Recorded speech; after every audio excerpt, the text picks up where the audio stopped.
А вы видели в природе голубых людей?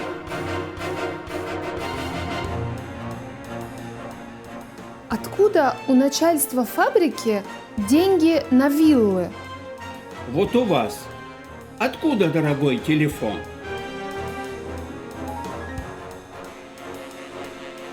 Сюрприз в них был. Ха-ха.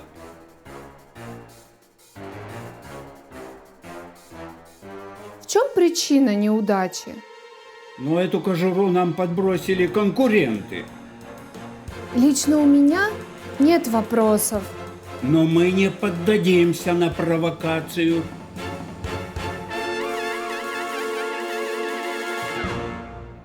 Если ты не знаешь, кто такой Виктор Петров и чем занимается самая крупная в мире фабрика по производству игрушек, смотри мое видео, и ты найдешь ответы на эти вопросы.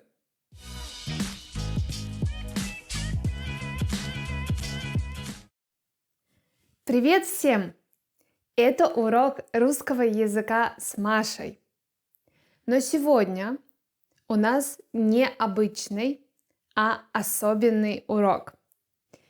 Вы посмотрите мое интервью с одним очень важным человеком. Но прежде чем перейти к интервью, я объясню вам значение трудных слов и выражений, которые появятся в этом интервью, чтобы вы поняли все вопросы и все ответы. Ну что, поехали? Первое слово – это слово «производство». Производство – это процесс изготовления, создания какой-либо продукции, то есть товаров. Например, на фабрике Ротфронт, такая российская фабрика, идет производство конфет. А, например, в Германии развито производство машин, автомобилей. Дальше. Благодарю. Благодарю – это то же самое, что спасибо, только более литературно. Если мы хотим быть очень культурными, подчеркнуть вежливость, тогда можем сказать «благодарю вас за вашу помощь», как здесь. Тоже очень часто мы говорим «благодарю» в официальных ситуациях. Например, если кто-то выше нас по социальному статусу, по иерархии, например, шеф, президент, начальник, мы скажем «благодарю». Хотя спасибо тоже уместно, но лучше сказать «благодарю». Дальше. Занятость. Занятость – это состояние, когда совсем нет свободного времени и очень много дел. Но нужно помнить, что слово «занятость» – слово специфическое. Мы так не скажем в разговоре. Например, я не скажу своей подруге: «Ой, знаешь, у меня такая большая занятость». Мы скажем просто: «Я занята, у меня нет времени». Занятость – более официальное слово. Мы его используем в формальных ситуациях. Например, как директор встретился с прессой, несмотря на свою занятость. И чаще всего в таких контекстах мы используем это слово. Следующее слово – лично. Мы говорим сейчас о таком контексте, как лично я, лично ты, лично он. И в данном контексте слово «лично» значит конкретно, именно я, конкретно именно он. Причем слово «лично» мы говорим, когда есть какая-то разница в позиции, разница во мнении. Например, лично я считаю, что ты ошибаешься. То есть я думаю не так, как ты. Лично я думаю, что ты не права. Я думаю, что ты не права, а ты думаешь, что ты права. И дальше у нас есть выражение «положение дел». Это тоже довольно формальное, официальное выражение. И положение дел – это ситуация, обстановка в данный момент времени, в данном месте. Причем чаще всего мы говорим о положении дел в какой-то организации, в какой-то фирме, где есть структура, иерархия. Например, положение дел в нашей фирме в последнее время улучшилось. Или, например, мне не нравится положение дел в нашем государстве в последнее время. Теперь мы вместе прочитаем эти слова так, чтобы вы умели их красиво и правильно сказать по-русски. Первое слово – производство. Повторите. Супер. Помните, что здесь у нас здесь а это произносим как С. Производство. Дальше. Благодарю. Слушаю. Отлично. Благодарю. Здесь тоже у нас А. Следующее слово – занятость. Как там говорите? Супер. Занятость. Здесь тоже у нас А. Простое короткое слово лично. Что там? Лично. Здесь тоже А на конце. И выражение положение дел. Повторите. Отлично. Помните, что здесь у нас А. Положение. Ну что, мы обсудили все слова из первой части. И теперь готовы смотреть интервью? Да? Ну тогда давайте, начинайте.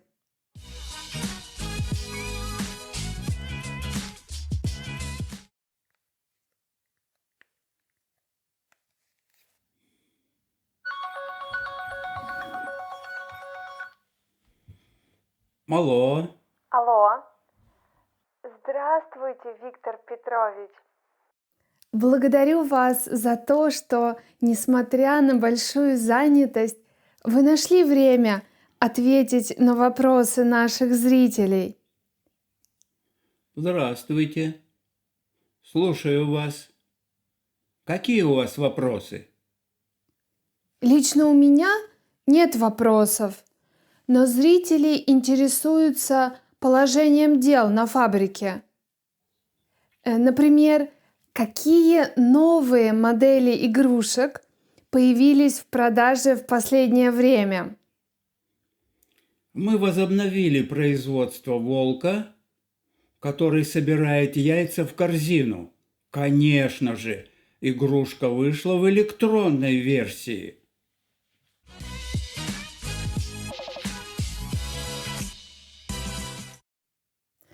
Мы переходим ко второй части интервью. И там появятся следующие слова. Возобновить. Возобновить значит продолжить после перерыва. Но слово «возобновить» мы не используем, когда говорим с друзьями. Мы скорее скажем «продолжить». Возобновить – это более литературное слово, более официальное. Мы говорим его в таких контекстах, когда говорим о фирмах, о компаниях, о государстве.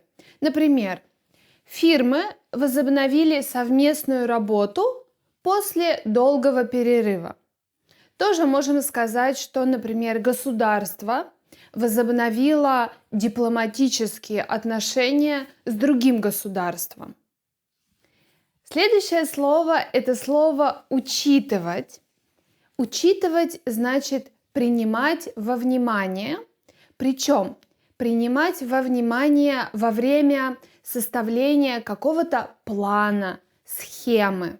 Например, при планировании поездки надо принимать во внимание погодные условия. Тоже можно сказать, что, например, при составлении бизнес-плана нужно учитывать все нюансы. Тоже мы так говорим во время разговора, но чаще так пишем и используем в официальных ситуациях это слово. Дальше. У нас есть слово «поворачивать». И поворачивать значит изменять направление движения. Да? Делать такой маневр, чтобы поехать или пойти в другую сторону. Например, чтобы доехать от моего дома до магазина, надо повернуть налево. Тоже я могу сказать: иди прямо, а потом поверни направо, и ты увидишь магазин или ты увидишь торговый центр.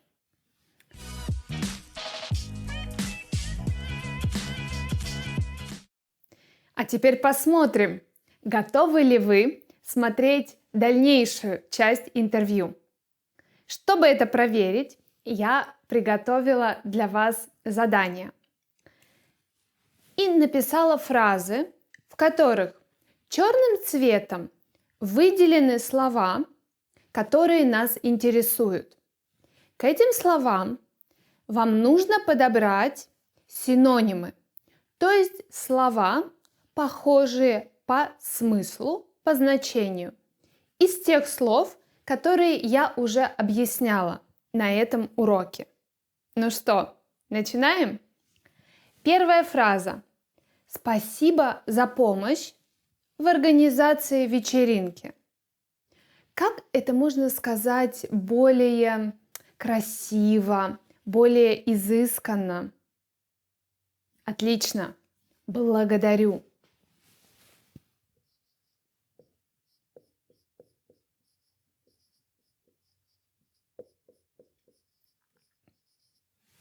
Так, вторая фраза. Как вы оцениваете ситуацию на фабрике? Ситуация, как идут дела, как это можно сказать по-другому? Вспоминайте. Отлично. Положение дел.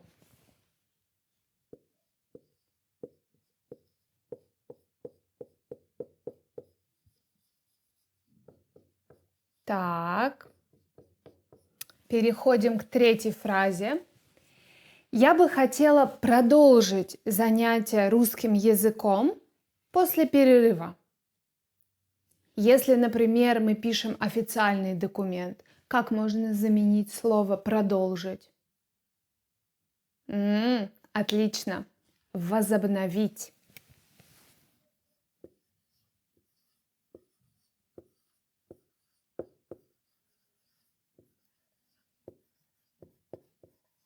Так, и последняя, четвертая фраза. Эта улица дальше идет налево. Идет, идет. Отлично. Поворачивает.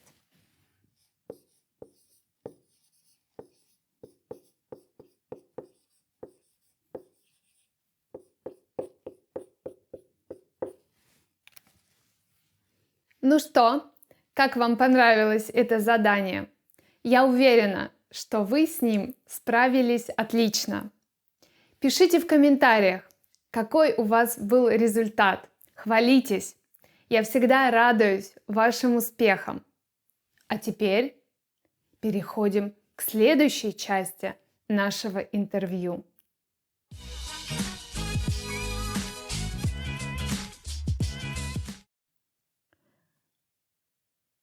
А какие игрушки чаще всего покупали в этом году?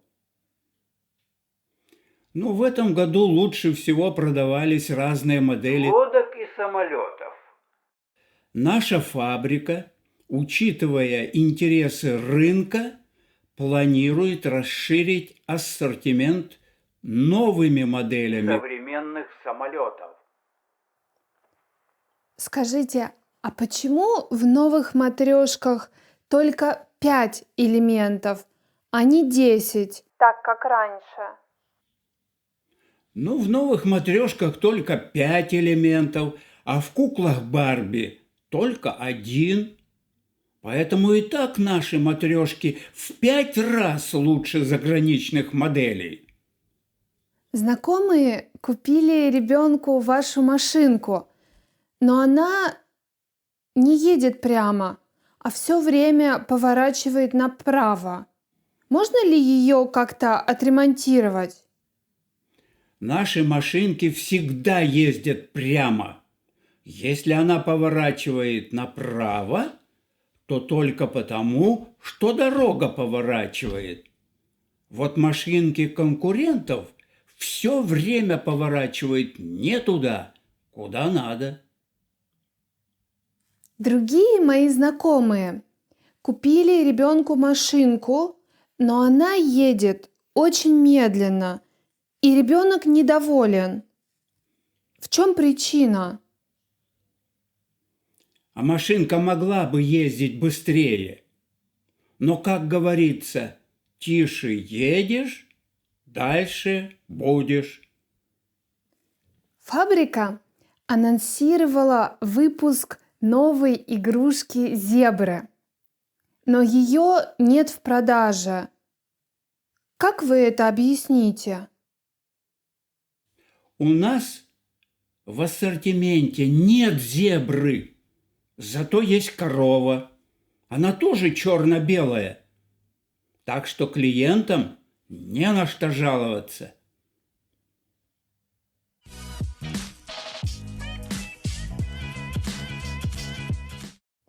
А теперь проверим, как вы помните и как вы поняли содержание интервью. И с этой целью я подготовила для вас вопросы. Первый вопрос.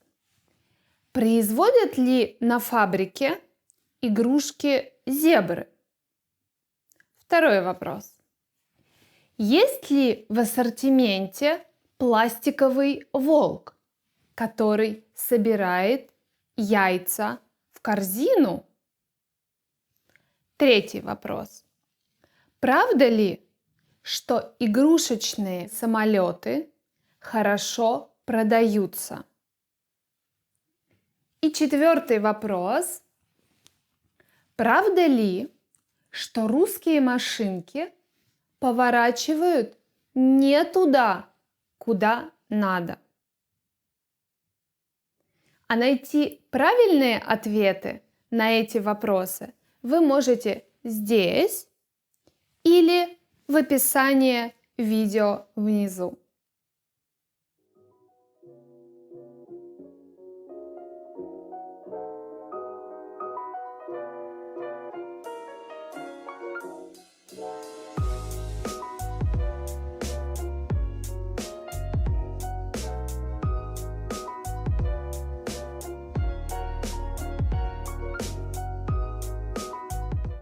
Какие новые модели игрушек появились в продаже в последнее время?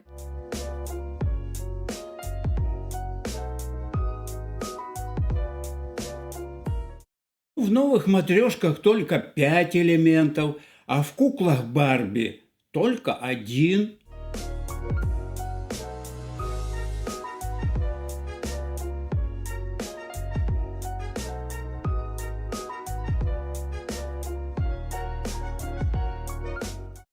Наши машинки всегда ездят прямо. Если она поворачивает направо, то только потому, что дорога поворачивает.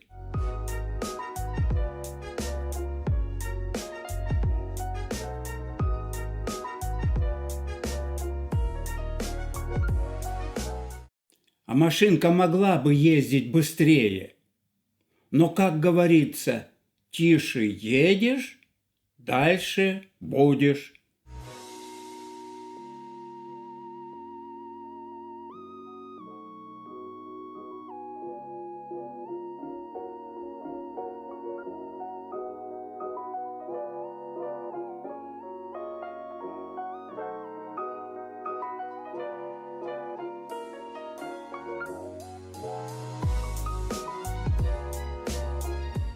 У нас в ассортименте нет зебры, зато есть корова. Она тоже черно-белая. Так что клиентам не на что жаловаться.